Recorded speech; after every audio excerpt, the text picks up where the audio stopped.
Écoutez, les lois sont prises en otage par des salopards.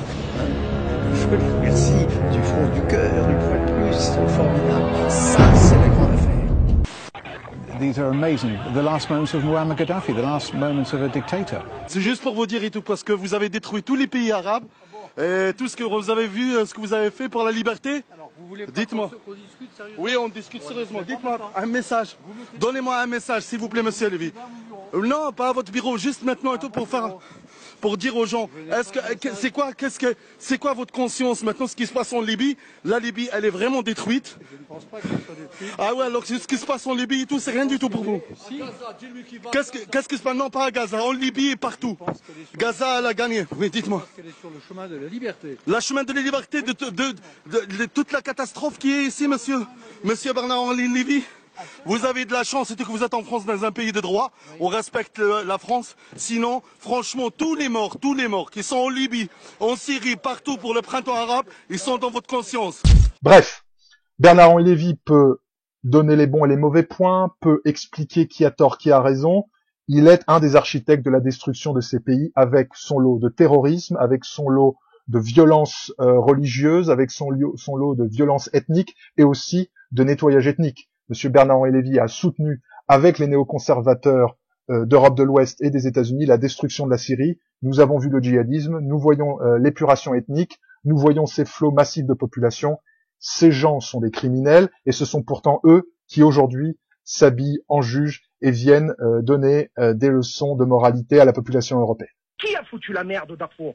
Qui a foutu la merde en Libye? Qui a foutu la merde en Afghanistan? Qui a foutu la merde en Irak? C'est qui, monsieur? C'est qui, monsieur? C'est qui? C'est les Américains, c'est les Français, c'est les Anglais. Non, Mac. Il y en a marre de ce discours, Mac. Mac. Non, c'est pas comme ça. Arrêtons. C'est Bachar el-Assad qui fait fuir aussi sa population. C'est monsieur Bachar el-Assad qui est à l'origine du développement de Daesh. Donc c'est ça la vérité. C'est que Daesh est le fruit de Bachar el-Assad. C'est vous dire le cynisme absolu de ceux qui gouvernent actuellement. Ces gens-là ont soutenu l'islamisme politique, qu'il soit djihadiste ou uniquement électoraliste comme ce qui se faisait en Égypte, pour des bénéfices bien précis, que ce soit économiquement ou géopolitiquement. Et nous assistons à cette escroquerie intellectuelle et morale des pompiers pyromanes se dressant dans les habits des juges pour dresser l'acte d'accusation de la population européenne qui, dans ces guerres, n'a absolument aucun rôle, n'a aucune partie liée. Écoutez-moi bien ce que je vais vous dire. Ce qui va se passer, parce que j'entendais M. Bourdin et vous-même, d'accord? Vous gagnez combien par mois, monsieur? Excusez-moi. Quel est le rapport avec les migrants? Non, mais écoutez ce que je vous dis. 10 000, 15 000 euros. Quel est le rapport avec les migrants? C'est facile de parler d'humanisme. Les Français qui se font virer tous les jours de leur habitation parce qu'ils peuvent pas payer leur loyer, qui n'ont pas de quoi bouffer à la fin du mois. Non mais attends. Et que ces gens-là, ils viennent, et qu'il y a des problèmes à la sécurité sociale aujourd'hui, ils viennent avec des parlementaires pour demander les aides sociales, d'accord? Vous parlez de l'avenir de la France, mais vous plaisantez, toutes les têtes, les têtes pensantes, elles sont en train de se barrer de la France. Vous plaisantez, avec qui vous jouez là? J'ai une autre correspondante qui m'a envoyé un document de la télé suisse où on voyait justement que le mouvement migratoire à partir de la Macédoine, à partir de la Hongrie, à partir de l'Autriche, était organisé avec des colonnes de camions où des spécialistes, des avant-gardes disaient aux migrants « faut aller par là, faut aller par là, on vous ravitaille en papier, on vous donne de l'argent pour vos portables ». Enfin, je veux dire, ce qu'il faut que le spectateur comprenne, c'est que quand on a atteint le point où la dictature démocratique du spectacle est totale, rien de ce qui se passe en images et rien de ce qui se passe en factualité n'échappe à la tyrannie du développement de la marchandise. Donc, nous parlions un instant du rôle de la presse. Le rôle de la presse, c'est de mentir au moins par omission, de passer sous silence des faits fondamentaux, de ne jamais poser les bonnes questions. Qui paye ces transports, ces voyages, qui les rend possibles matériellement à des gens qui sont démunis et qui, lorsqu'on les filme, on le voit bien, n'arrivent pas à épuiser après avoir marché, comme disent les journalistes, des centaines de kilomètres, mais à avoir cheminé agréablement en jetant leurs rations alimentaires et leurs bouteilles d'eau pleine.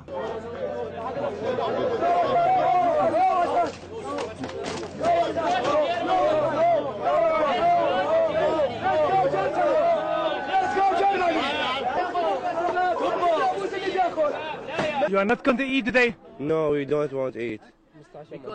Why not? Because the eat is so bad and so strange, and the animal don't eat that just like this eat. So we want our money to get some what we need from the supermarket. We don't want to eat from this eat. Yes, because this bad eat, and they don't give us any medicine. They don't give us anything. No clothes, no bed, no shoes, no anything. So we are just like animal here. No anyone care about us. So we drink the water from toilet, and the animal don't drink the water from toilet. Yeah, and we sleep in the floor, and the water is so cold. No anyone care about us. No money, no medicine. They humiliated us. On ne peut pas rester insensible. Et qu'au cas par cas, au lieu d'amalgamer comme si tout d'un coup c'était des dizaines de milliers, des centaines de milliers de personnes, au cas par cas, il y a des gens qui sont peut-être dans ces migrants qui viennent d'arriver, les futurs Montaigne. Les futurs... Montaigne, que Zweig déconseille à juste titre de lire trop jeune, enseigne la liberté de soi, souvent proche d'un égoïsme suprême.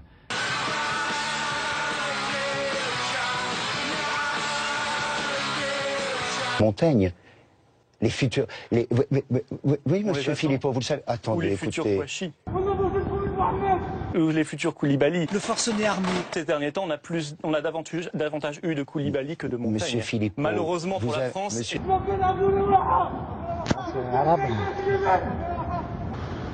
C'est ça la France. Qu'est-ce qu'il dirait ton Montaigne, hein? Qu'est-ce qu'il dit, Montaigne? Il dirait qu'on est dans la merde. Je pense que ce n'est pas le nombre qui compte, c'est la morale. Je pense que la France doit donner l'exemple au monde entier. Vous savez ce qu'on doit faire, monsieur Philippot? Tous, vous comme moi, c'est se redresser les manches. Se redresser les manches et tendre la... Bah on est tout en haut, les mecs. Au-dessus, c'est le soleil. Voilà. Ça, c'est mon opinion, c'est une question de morale. On s'arrêtera là. Cette stratégie de faire affluer massivement sur l'Europe des migrants de zones de guerre qui n'avaient pas de raison de bouger aujourd'hui alors qu'ils auraient pu bouger il y a 10 ans en Irak, 3 ans en Syrie et 2 ans en Libye, c'est une volonté américaine et israélienne de faire déferler sur l'Europe des populations que j'appellerais des nomades parasites afin d'empêcher tout sursaut national, quel qu'il soit, et toute cohérence populaire de défense contre la loi ultra-violente du capital en phase de chaos. Hein. Parce que il suffit de regarder Calais, quand le français paupérisé sera mis face aux réfugiés syriens, qui sont principalement des mâles jeunes de 20 ans, hein. Très peu de femmes, très peu d'enfants, on horizontalisera les tensions, et on empêchera donc un peuple, quel qu'il soit, de s'unir pour lutter contre le capital. Et là, on est bien dans le titre de mon livre, Demain la gouvernance globale ou la révolte des nations. C'est une stratégie de migration accélérée avec la collaboration de toutes les élites politiques européennes et de tous les médiatiques et des artistiques, qui sont toujours des collabos de tous les pouvoirs.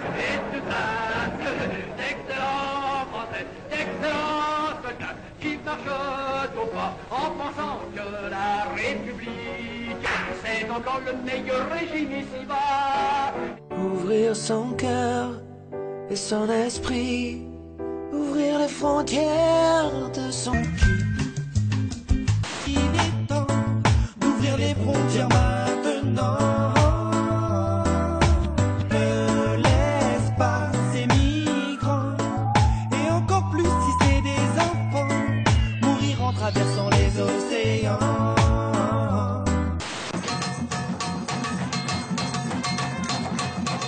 Les chansons enregistrées dans le camp seront bientôt vendues au profit d'associations qui aident les migrants. Vous pourrez les retrouver sur la page Facebook Calais Sessions. Invité à l'exposition universelle de Milan, le leader de U2 s'est exprimé sur ce sujet brûlant. Migrant is a political word that is used to take away the real status of these people. They are refugees. They are running from war.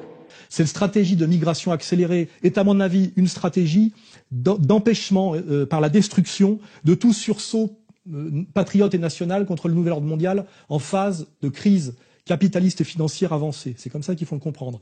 Et si on le prend à l'échelle française, ce n'est jamais que l'étape supérieure de la stratégie du regroupement familial. Je voudrais rappeler quand même la confession, l'aveu, tout à fait d'ailleurs assumé, à l'époque par par Martin Bouygues, Monsieur Bouygues, le grand patron du BTP français, qui dans les années 70 se confiait à la télévision, à l'époque ça devait être l'ORTF, expliquait donc l'intérêt qu'il trouvait lui à faire venir des populations, donc à la fois du Maroc et de l'Algérie, pour ces chantiers, puisqu'il avait affaire à l'époque quand même à un syndicalisme organisé, un syndicalisme quand même de combat aussi, qui négociait pied à pied la plus-value des 30 Glorieuses, et à la fois pour cette raison et pour 1000 autres raisons, pour tirer les salaires à la baisse par exemple, mais aussi pour la corvéabilité de ces populations, qui étaient des populations rurales, qui étaient des populations inorganisées. Il disait déjà à l'époque tout l'intérêt qu'avait le patronat à faire venir des populations immigrées. Mais il y a toute la politique ultralibérale des années 80, 90 et les années qui ont suivi, où on a vu le patronat seconder en permanence, lorsqu'ils ne l'organisaient pas eux-mêmes, en payant des sortes de tour opérateurs quoi, qui allaient dans les villages pour débaucher des travailleurs, les déraciner. Et ensuite, évidemment, faire venir leur famille, puisque la loi date de 74, je le rappelle, la loi du regroupement familial, qui a initié véritablement ce qu'on pourrait, à la suite de Renaud Camus, appeler le grand remplacement. Le regroupement familial a été voulu par les loges, le capital et, on va dire, la communauté juive organisée de niveau mondial.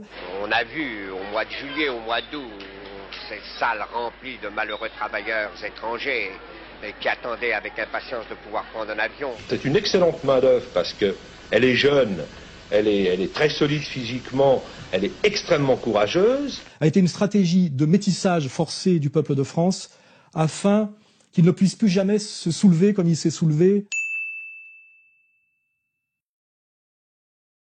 Vous voyez, c'était pour qu'il n'y ait plus jamais la possibilité d'un peuple qui peut se soulever sur des idées barétiennes, vous voyez. Mais là, on atteint une phase bien plus grave, avec toujours les mêmes d'ailleurs qui poussent à la soumission. Oui, c'est difficile d'accueillir les réfugiés, mais on est obligé, si on est démocrate, si on est catholique, si on est athée, si on est je ne sais pas quoi, mais qu'on croit en la valeur humaine. C'est comme tous les gens qui nous disent, mais il faut être généreux, il faut être chrétien.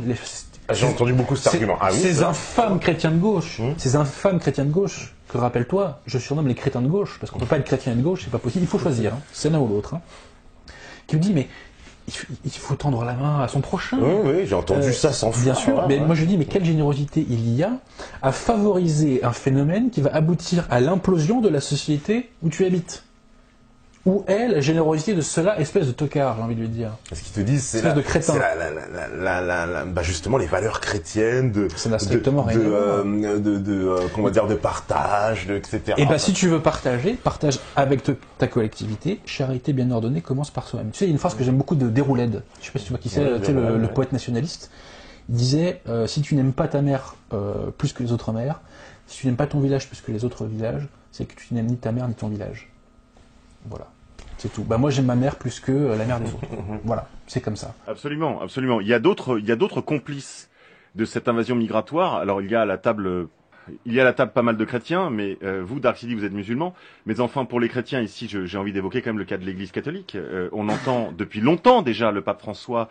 Il avait fait un déplacement à Lampedusa, on s'en souvient. Alors après, je mets en garde quand même les auditeurs et nous-mêmes contre là aussi la déformation de la focale médiatique. Souvent, on n'entend qu'un écho lointain des paroles de l'Église.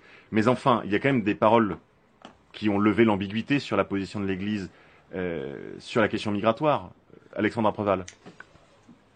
Oui, c'est un sujet délicat parce que on aborde des points quasiment de foi pour beaucoup d'entre nous. Moi-même, je suis catholique et ça pose un vrai problème. Premier problème. L'inversion des genres. Nos politiques actuellement font de la morale et de la religion, et l'Église fait de la politique, ça devrait être l'inverse. Valls et compagnie font des leçons de morale à longueur de journée, c'est le domaine des religieux. L'Église, quant à elle, devrait s'occuper du salut de nos âmes, et devrait s'occuper de se rappeler ce qu'est le péché et ce qu'est le bien. Le désordre dans la charité, c'est un péché. Le désordre dans la charité, c'est un péché, c'est pourvoyeur de troubles sociaux et c'est pourvoyeur de mal, de malheur. La charité mal ordonnée c'est un désordre et c'est un péché. Commencer la charité par l'étranger, c'est un désordre et un péché. Il faut prêcher ça en permanence et que nos curés arrêtent de nous bourrer le mou avec leurs petites leçons mal comprises de théologie. Mais moi, je ne me sens plus de cette église catholique-là. Si c'est ça l'église catholique. Donc si vous n'êtes pas capable d'aimer votre prochain français et d'aimer la France plus que cet autre que vous idéalisez avec un grand A, n'est-ce pas? Tu sais, c'est ce concept d'autre qu'on dit tout le temps, vous avez peur de l'autre, blablabla, enfin toutes ces conneries qu'on entend. Il y a même des chercheurs de gauche qui avaient inventé le concept d'haltérophobe. Alors c'est pas quelqu'un qui a peur des haltères, c'est haltère l'autre. Ouais. Les mecs sont totalement cinglés, quoi. Hein. Ils sont totalement cinglés. Moi je pense que c'est plutôt eux qui sont des francophobes, les collabos de gauche. Enfin bref, il n'y a absolument rien de généreux à accueillir des migrants. On se donne bonne conscience pour pas cher, voilà. On se donne bonne conscience pour pas cher, et on contribue à la destruction de la société dans laquelle on vit. Excuse-moi, je ne vois là rien de chrétien, et c'est encore moins chrétien qu'on va finir par détruire notre société qui a un tout petit reliquat, tout petit, reliquat de christianisme. Donc, où est la logique? Où est la cohérence? Où est la cohérence? Finalement, l'Église européenne, ou même le Collège des évêques de France, ont dû aller chercher dans le Nouveau Monde un pape qui pourrait un peu plus leur ressembler que le précédent, puisque même si vous faisiez bien de le préciser, il ne faut pas se fier qu'au prisme des médias sur les propos du pape François, il n'en est pas moins que le pape précédent qui a quitté ses fonctions, et je crois que ça avait été l'objet d'une émission sur Méridien Zéro, a été très clair sur le cas des nations et avait été très ferme. Et le pape François l'est moins. Il a une expérience personnelle qui participe qui peut nous faire comprendre sa réflexion. Mais l'Église aujourd'hui, à l'échelle mondiale, est complice. L'Église européenne l'est depuis très très très très longtemps. Et il faut le rappeler, le Collège des évêques de France est composé de criminels qui veulent absolument nous détruire. Et la dimension universelle de l'Église, qui est un pouvoir spirituel, ne doit à aucun moment empêcher de considérer que, sur le plan temporel, l'universalisme n'a rien à faire. Nous n'avons rien à faire de cet universalisme-là. Quand on réfléchit pas trop à la question, on se dit c'est sympathique de voir le pape accueilli à Cuba dans une terre communiste, c'est sympathique de voir le pape aux États-Unis qui est quand même un pays plutôt protestant et réformé. Et en même temps, ce qui est étrange, c'est quand on écoute un peu, on voit qu'il ne vient pas, je dirais, faire la promotion de la catholicité, mais plutôt apporter sa caution à l'idéologie mondialiste globale et au projet du nouvel ordre mondial, tant sur le plan effectivement de l'écologie, c'est-à-dire avec l'idée de la taxe carbone, la destruction des frontières, que sur l'idée aussi de l'immigration et du métissage total et incontrôlé. Donc c'est très ambivalent. Hein. Et je voudrais dire à Madame Le Pen, qui aujourd'hui a continué dans sa folie anti-migratoire, est-ce qu'elle a osé, elle a attaqué les 66 artistes, mais elle n'a pas attaqué le pape, elle n'a pas osé, qui demande à chaque paroisse en Europe, d'accueillir une famille de réfugiés. En fait, pour les gens qui sont des catholiques authentiques, c'est plus inquiétant qu'autre chose. Voilà. Pour les gens qui confondent le catholicisme et les droits de l'homme, ce qui est effectivement de plus en plus proche, effectivement, ils peuvent se réjouir de voir un pape débonnaire accumulant les symboles d'humilité, en référence à au François d'avant. Mais je pense que derrière, il y a quelque chose de beaucoup moins, pour les catholiques, de beaucoup moins encourageant. Hein. C'est plutôt ce qu'on appelle, à mon avis, le noachisme qui vient à grands pas, hein, c'est-à-dire la dissolution du catholicisme dans l'idéologie noachique mondialiste. Voilà. La crise migratoire, en fait, fait venir des masses, par millions, hein, des masses millionnaires de populations issues du tiers-monde musulman en plein cœur de l'Europe. Et vous avez deux types de réactions. Vous avez la réaction de l'Europe européenne, de l'Europe traditionnelle, de l'Europe de toujours, qui est une réaction de défense. Et de dire, face à ces arrivées massives, de dire, on ne peut pas les accepter, ce sont des envahisseurs, c'est une menace existentielle. Pourquoi ? Parce qu'il y a entre eux et nous un fossé infranchissable. Donc la compréhension de la limite, de la notion de limite. Il y a un nous, il y a un eux, ça se traduit au plan religieux, au plan culturel, au plan individuel dans les comportements, etc. Et vous avez, en Europe de l'Ouest, après, en fait, ce qu'on va dire, la convergence entre, d'une part, une espèce de de développement économique, je veux dire, qui abolit les frontières, etc. Donc une intégration économique qui est transfrontalière, multinationale à présent, et c'est le projet que poussent les États-Unis. Et de l'autre, une anticulture qui est une espèce de, j'allais dire, de synthèse entre toutes les expériences révolutionnaires, le gauchisme, le droit de l'homisme, le libéralisme. Enfin bon, on peut pas rentrer dans le détail, mais disons qu'une espèce de synthèse comme ça, qu'une espèce de social-démocratie égalitariste, universaliste et droit de l'homiste, qui elle dit non, il n'y a pas de eux et de nous, il n'y a qu'un nous. Hein. Donc le dernier Pakistanais arrivé en France est un Français en devenir. Hein. Il suffit de l'accompagner, il deviendra français. Je le répète, nous n'avons pas vocation à nous laisser envahir. Un pays souverain, c'est un pays qui décide qui doit venir ou pas. Et pour parler très simplement, une société, même si c'est pas politiquement correct de le dire, repose sur un minimum d'équilibre ethnoculturel. C'est la meilleure tournure que j'ai trouvée. Parce qu'en fait, c'est un problème qui n'a pas été pensé dans le passé, parce que la question ne se posait pas, tout simplement. Parce qu'on n'avait jamais connu de tels mouvements migratoires. Mais ce que vont nous apprendre les années à venir, et ce qui échappe peut-être encore à certains, c'est qu'une société repose sur un équilibre ethnoculturel. Et cet équilibre ethnoculturel en France a été brisé par...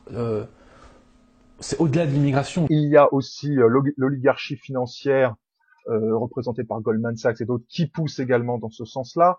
Donc il y a un projet de société, une conception du monde qui elle, pousse pour la maximalisation de l'immigration. Et ils ont dit, face à ce flot formidable de migrants musulmans, c'est une chance. C'est une chance et nous allons les intégrer. Hein. Donc ça, c'est la position de Merkel, de Hollande, c'est la position de l'ONU, c'est la position des grandes banques, c'est la position des grands patronats.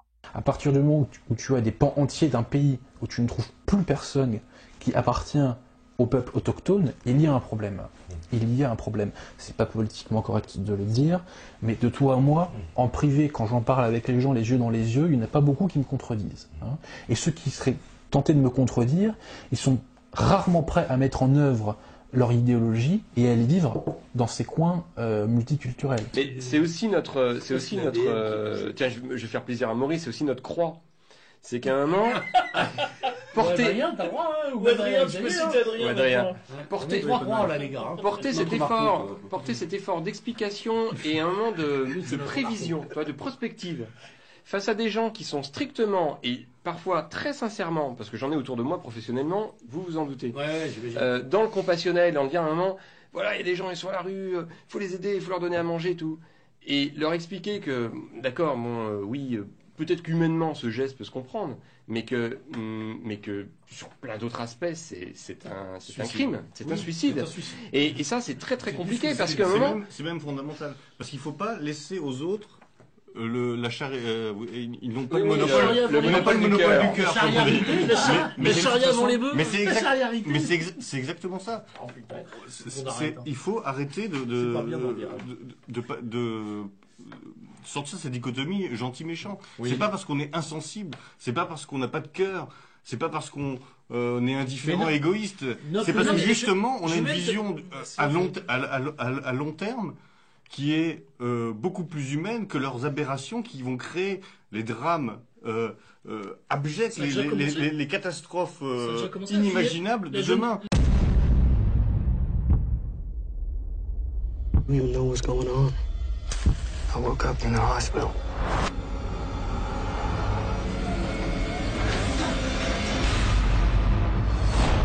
That's all I know. You know about the dead people, right? The Walkers. Ça, c'est la grande affaire. Jouer la force. I was raised to do one thing. But I've got nothing to fight for.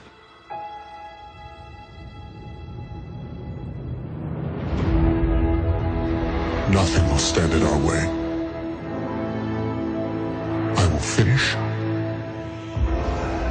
what you started.